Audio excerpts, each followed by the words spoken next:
Hello दोस्तों, मैं सूरज कुमार आप सभी का स्वागत करता हूं आपके अपने चैनल नॉलेजपुर पर। तो मैं बता दूं आप लोगों को, मैं सूरज कुमार आज कुछ नया क्लास 9th की शुरुआत करने वाले हैं हम लोग। आज पहला दिन होगा जो क्लास 9th का होगा और वो होगा फिजिक्स। मैं सूरज कुमार आपके इस अपने चैनल नॉलेजपुर के माध्यम से आपको फिजिक्स पढ़ाऊँगा और मैं पूरा विश्वास दिलाता हूं कि आप लोगों को अगर थोड़ी सी मेहनत करेंगे आप लोग हमारे साथ तो आप लोग एक अच्छे दिशा की ओर बढ़ सकते हैं।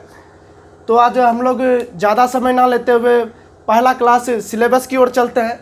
तो आज हम लोग 9th का सिलेबस पूरा कवर करेंगे, जिसमें आपका पहला चैप्टर है विज्ञान और मापन, यानी इंग्लिश में हम लोग इसे साइंस एंड मेजरमेंट कहते हैं। सबसे पहले हम लोग चैप्टर थोड़ा सा इंट्रो लेंगे यहाँ पर।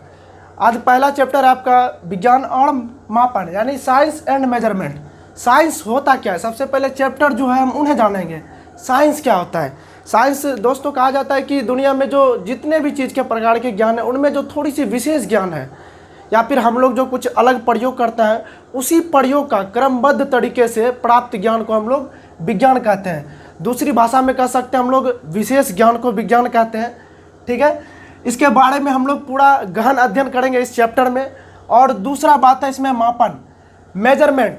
कहता है दुनिया में हर एक वस्तु को किसी न किसी चीज़ से मापन किया जाता है, यानी उसको नापा जाता है। जैसे मान लो हम लोग लंबाई को मापते हैं तो लंबाई का वो मापन कहलाता है, ठीक ना। जैसे हम लोग लंबाई को मीटर में मापते हैं तो मीटर उसकी एक तरह से कह सकते हैं कि हम उसका मेजरमेंट करते हैं। लंबाई कितनी है, 5 मीटर, तो वो 5 मीटर उसका मेजरमेंट होगा।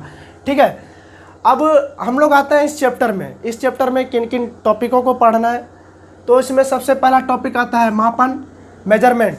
इसके बारे में हम बता चुके थे। मेजरमेंट इसको हम लोग पूरी विश्लेषण के साथ इस चैप्टर में पढ़ेंगे। ठीक है, मेजरमेंट यानी किसी भी चीज़ को नापना मेजरमेंट कहलाता है। और उसकी जो क्या लास्ट में उसकी जो क्या वैल्यू होती है, जैसे किसी लंबाई अगर कोई चीज़ 5 मीटर है तो वो 5 मीटर उसकी लंबाई कहलाएगी। और इसके सेकंड बात जो है, सेकंड टॉपिक है राशियाँ, जिसे हम लोग क्वांटिटीज कहते हैं। ये राशियाँ कई प्रकार की होती है, जैसे व्युत्पन्न भौतिक राशियाँ और अलग प्रकार की भी होती है। तो उनके बारे में हम लोग इस चैप्टर में विश्लेषण से पढ़ेंगे, यानी पूरे विस्तारित रूप में पढ़ेंगे।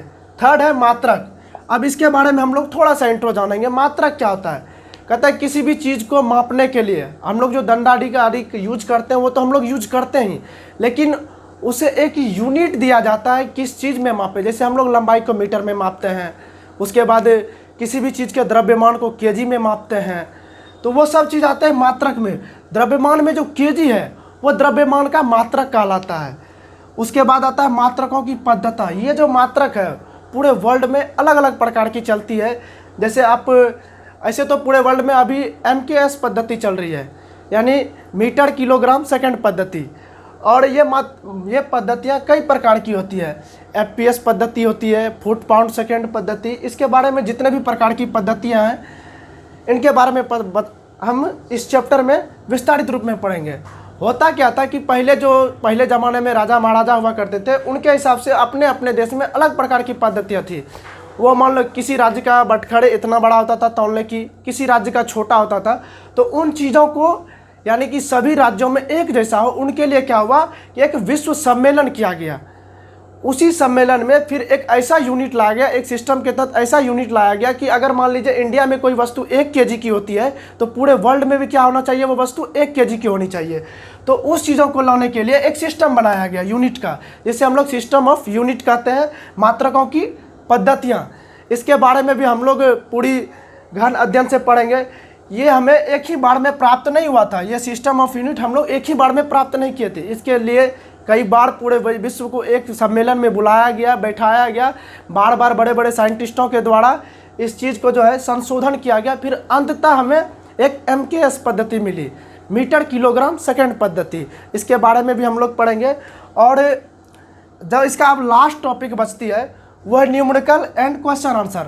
लास्ट में जो अंकिक प्रश्न होते हैं जिन्हें हम लोग न्यूमेरिकल बोलते हैं, वो भी यहाँ पर सॉल्व होंगे। और आपके जो क्वेश्चन आंसर में प्रॉब्लम होंगे वो आप हम लोगों को कमेंट में बताएंगे कि किस क्वेश्चन में प्रॉब्लम है, उनका यहाँ पर सॉल्यूशन दिया जाएगा। चलिए अब चैप्टर 2 के बारे में समझते हैं। फ्रेंड्स, हमारा जो दूसरा चैप्टर है बहुत ही इम्पोर्टेंट चैप्टर है। चैप्टर का आप नाम देख रहे होंगे, गति यानी मोशन। सबसे पहले हम चैप्टर के बारे में इंट्रो जानेंगे कि गति होता क्या है। आप सभी जानते हैं, अगर कोई भी व्यक्ति किसी भी गाड़ी को अगर ज़्यादा तेज़ी से लेके जा रहा हो आपके आगे से रोड पर, तो आपके ऑब्वियसली आपके बगल में जो भी व्यक्ति होंगे वो क्या बोल देते हैं कि ये जो है काफ़ी मोशन में गाड़ी लेके जा रहा है या फिर काफ़ी गति में गाड़ी लेके जा रहा है। आखिर गति हम कहेंगे किसको? वो तो हम बोलचाल की भाषा में बोल दें कि वो काफ़ी गति में ले जा रहा है, लेकिन साइंस के भाषा में हम गति किसे कहेंगे? तो साइंस में जो गति होता है, कहता है कि समय के साथ जब कोई भी वस्तु, कोई भी ऑब्जेक्ट अपने स्थान में परिवर्तन करता है, यानी समय के साथ अगर कोई भी ऑब्जेक्ट, कोई भी वस्तु अगर अपने स्थान में परिवर्तन करता है तो वो उस वस्तु की गति कहलाता है। ठीक है, इस गति के बारे में हम लोग पूरी डिटेल से पढ़ेंगे इस चैप्टर में। पूरा चैप्टर ही गति के बारे में है, तो ऑब्वियसली हम लोग पूरी डिटेल के साथ पढ़ेंगे इस चैप्टर में। और आइए इसके कुछ महत्वपूर्ण टॉपिक्स जो हैं, जो इस चैप्टर के महत्वपूर्ण टॉपिक्स हैं, उन्हें जान लें। तो सबसे पहले आता है इसमें गति के प्रकार, यानी टाइप्स ऑफ मोशन। गति क्या होता है वो तो हम लोग जान ही लेंगे चैप्टर में। अब ये भी जानने की बारी है कि गति कितने प्रकार की होती है। आखिर कोई व्यक्ति सीधी गति जा रहा है, सीधी में जा रहा है गति, तो उसे क्या, कौन सी गति बोलेंगे? अगर कोई व्यक्ति गोल गोल घूम रही है तो उसमें कौन सी उसे गति बोलेंगे? या कोई वस्तु टेढ़ी मेढ़ी जा रहा हो तो उसे कौन सी गति बोलेंगे? तो उन सब के लिए एक टाइप्स बनाया गया, प्रकार बनाया गया, वो भी हमें पढ़ना है। कहता है कि गोल गोल पथ पर जो गति होती है उसे कहा जाता है वृत्तीय गति। या फिर एक आप लोग देखे होंगे झूला, जो कि आगे पीछे पहले के ज़माने में पैर में लटका कर झूला, अब तो सारा चीज़ मॉडिफाई हो गया है। एक अलग अलग प्रकार के मशीनों के द्वारा झूला बनाया जाता था। पहले के समय में होते थे बड़े बड़े पैर में जो है रस्सी डालकर या अलग सारे इंस्ट्रूमेंट डालकर क्या किया जाता था, आगे पीछे की ओर एक झूलने वाला झूला बनाया जाता था। उस झूले की अलग गति होती है। तो जितने भी टाइप्स ऑफ मोशन है उसे हम लोग अच्छी प्रकार कवर करेंगे। नेक्स्ट टॉपिक है हमारा फ्रेंड औसत चाल। अब कोई व्यक्ति यहाँ से अगर चलता है 200 किलोमीटर तक, तो कभी उसकी क्या होती है स्पीड, जो अगर रोड अच्छी है तो वह व्यक्ति क्या करता है, चाल को बढ़ाता है। चाल कभी वो मान लीजिए 80 किलोमीटर पर आवर लेके चला जाता है, कभी 60 किलोमीटर पर आवर, वो 2 घंटा कंटिन्यू गाड़ी चलाता है। तो आखिर हम कहेंगे कि आखिर वो लास्ट में अगर वो पहुँच गया तो उसे अगर पता करना है कि हम कितने गति से यहाँ आए, तो उनके लिए उन्हें एक एवरेज स्पीड की ज़रूरत पड़ती है, जिसे हम लोग बोलते हैं औसत चाल। हम लोग इसके बारे में भी पढ़ेंगे कि अगर आप लोग कहीं ट्रैवलिंग कर रहे हैं तो अपनी औसत गति कैसे जानें, उसके बारे में। नेक्स्ट टॉपिक है हमारा फ्रेंड विस्थापन और त्वरण। ये बहुत ही इम्पोर्टेंट टॉपिक है। ये टॉपिक आपको यहाँ से रिलेटेड लेके 11-12 तक भी जाएगा फ्रेंड, इसलिए इसको आप लोग अच्छी तरह से पढ़ेंगे। सबसे पहला होता है विस्थापन।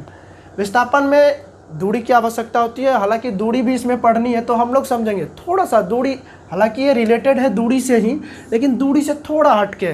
दूरी होता है आप अगर यहाँ से चले टेढ़, मान लीजिए सपोज दैट आप यहाँ से, मान लीजिए ये कोई पथ है, आप यहाँ से चले, ये सीधा यहाँ आ गए, फिर आप यहाँ से यहाँ चलेंगे, तो मान लीजिए यहाँ आपका 5 किलोमीटर ये दूरी हुआ, ABC। मान लीजिए सपोज दैट A से B की दूरी आपकी 5 किलोमीटर है, फिर आप B से C चले, ये मान लेते हैं 4 किलोमीटर। तो आपकी अब टोटल दूरी कितनी हो गई, 5 4 9 किलोमीटर। लेकिन फ्रेंड्स होता क्या है कि विस्थापन आपको ये नहीं कहलाएगा, ये आपकी टोटल दूरी कहलाएगी 9 किलोमीटर। जब विस्थापन की बात आती है तो वो आपको हो जाएगा ये सीधे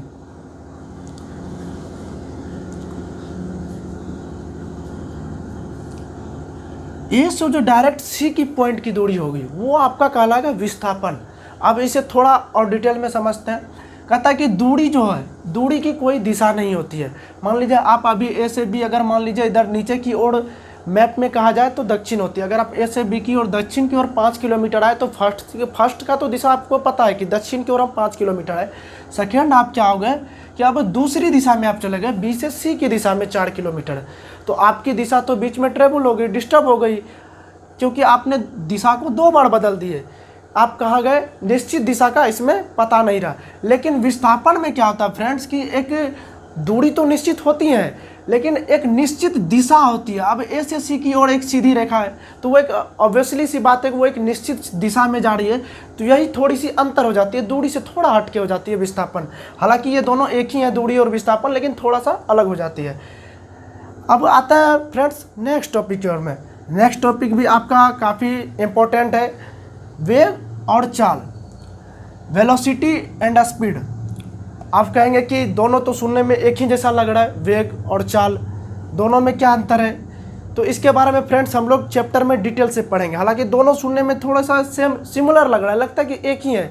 वेग वो भी वेग स्पीड हो गया, फिर चाल भी वही हो गया, थोड़ा सा सिमिलर लगता है, ऐसे आम बोल चाल की भाषा में लगेगा एक ही है, लेकिन फ्रेंड्स अकॉर्डिंग टू साइंस ये सब अलग अलग है। तो इनके बारे में, वेलोसिटी के बारे में हम पढ़ेंगे, उसके बाद स्पीड के बारे में, ये दोनों काफ़ी अपने आप से अलग हैं। नेक्स्ट है ग्राफ, जो कि इम्पोर्टेंट है। जब आप हायर लेवल के क्लास में जाएंगे, बीएससी लेवल के क्लास में, तो आपको उतना जो है थ्योरी वहाँ नहीं लिखना, वहाँ आपको सिर्फ किसी भी चीज़ को अगर त्वरण को दिखाना है तो ग्राफ से दिखाना होगा। उस ग्राफ को कैसे हम लोग बनाएं, किस तरह हम लोग उसका निर्माण करें, उस ग्राफ को यहाँ आपको बेसिक जो वो 9th में ही पढ़ना है।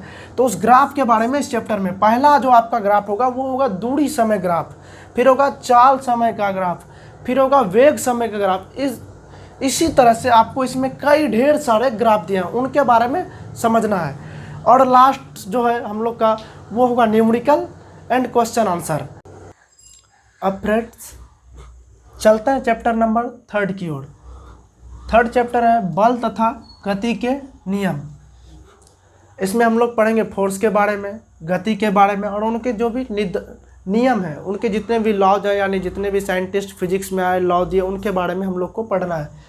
तो इनका मेन टॉपिक्स हम लोग देख लेते हैं, बाद में के चैप्टर जो वो डिस्क्राइब करके पढ़ेंगे, यानी बड़ा करके पढ़ेंगे।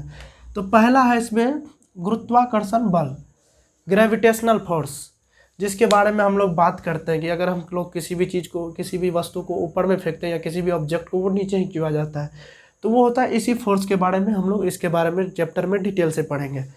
दूसरा आता है तनाव और घर्षण, टेंशन एंड फ्रिक्शन। जब किसी भी, मान लीजिए दो छोर से एक धागा को खींचते हैं तो उसके बीच में तनाव होता है, टेंशन होता है, उस तनाव को पढ़ेंगे।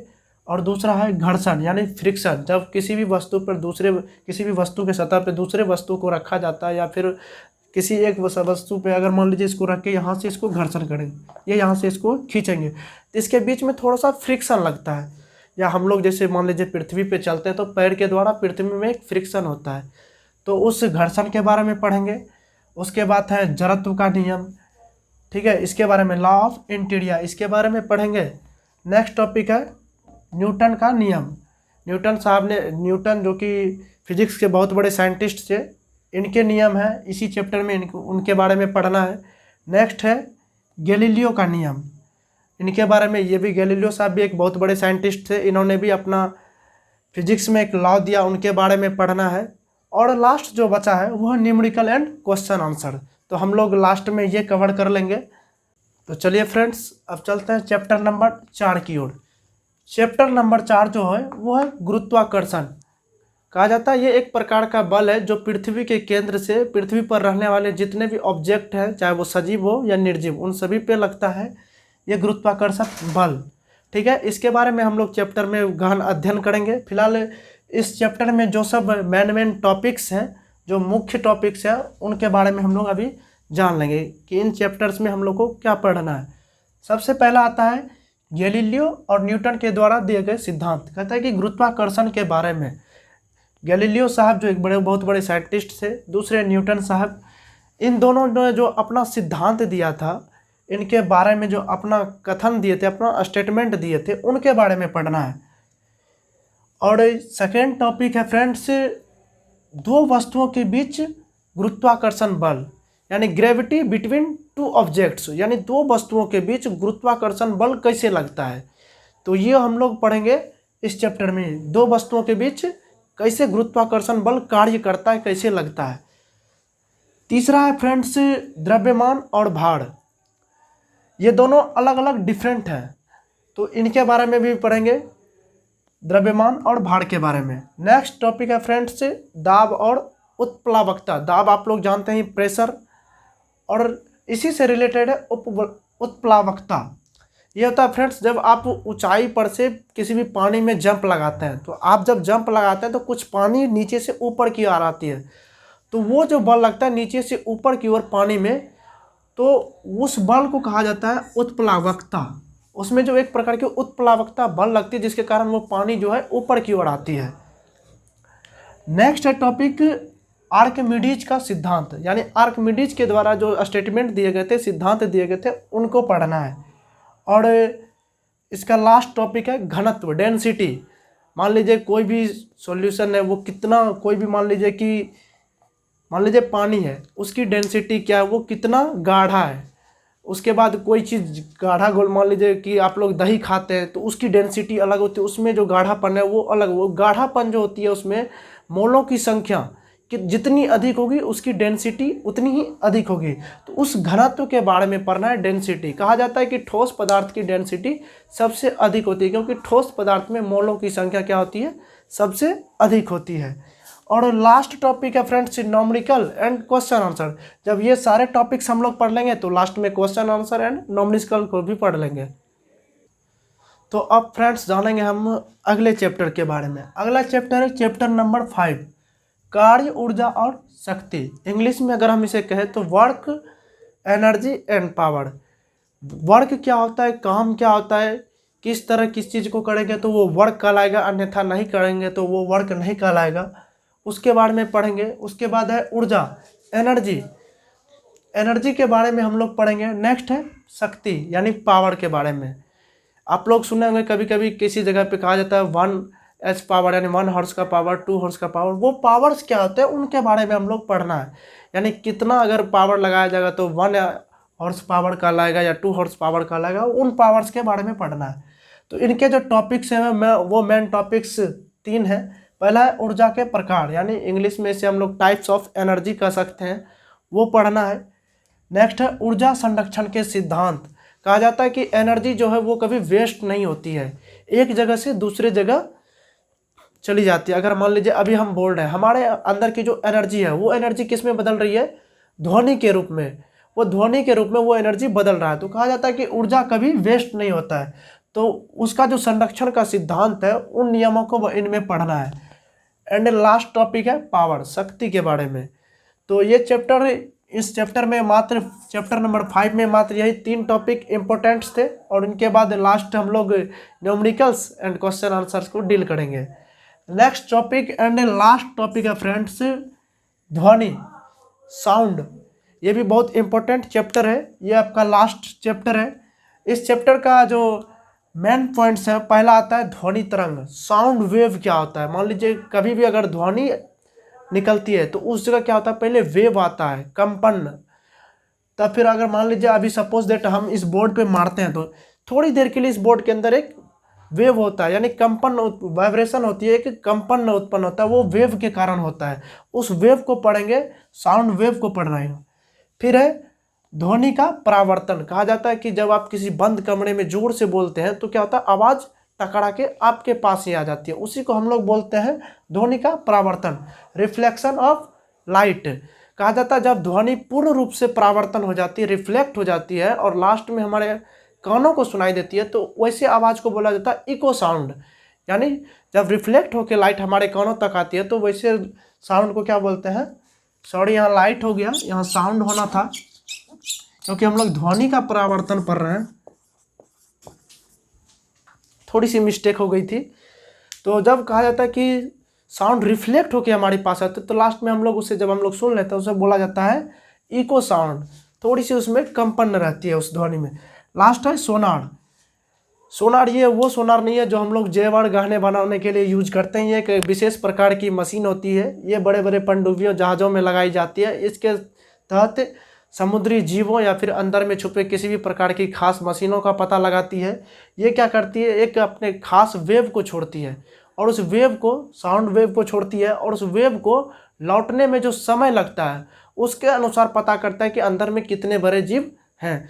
तो ये एक प्रकार का एक मशीन है, एक सिस्टम बोल सकते हैं सोनार, जो बड़े बड़े समुद्री जहाज़ों में लगाए जाते हैं। इसके बारे में भी हम लोगों को अध्ययन करना है क्योंकि ये रिलेटेड है साउंड से, ये जो वेव छोड़ता है वो साउंड का वेव छोड़ता है। नेक्स्ट टॉपिक है मानव कान की संरचना, यानी मानव में जो ध्वनि को सुनने के लिए जो एक संरचना बनाई है जिसे हम लोगों ने कान का नाम दिया है, उस कान की संरचना को पढ़ना है, किस प्रकार से हमारी कान किसी भी साउंड को सुनती है और हमें महसूस कराती है। तो इस चैप्टर नंबर 6 में लास्ट मेन टॉपिक्स यही थे friends, and last question and answer. और अंत में कहना चाहूँगा कि आपके जो भी जितने भी नए फ्रेंड्स हैं क्लास 9th के, उनके पास वीडियो को शेयर करेंगे और हमारे चैनल और यानी आपके चैनल नॉलेजपुर को सब्सक्राइब करेंगे और वीडियो को ज़्यादा से ज़्यादा शेयर करेंगे। धन्यवाद।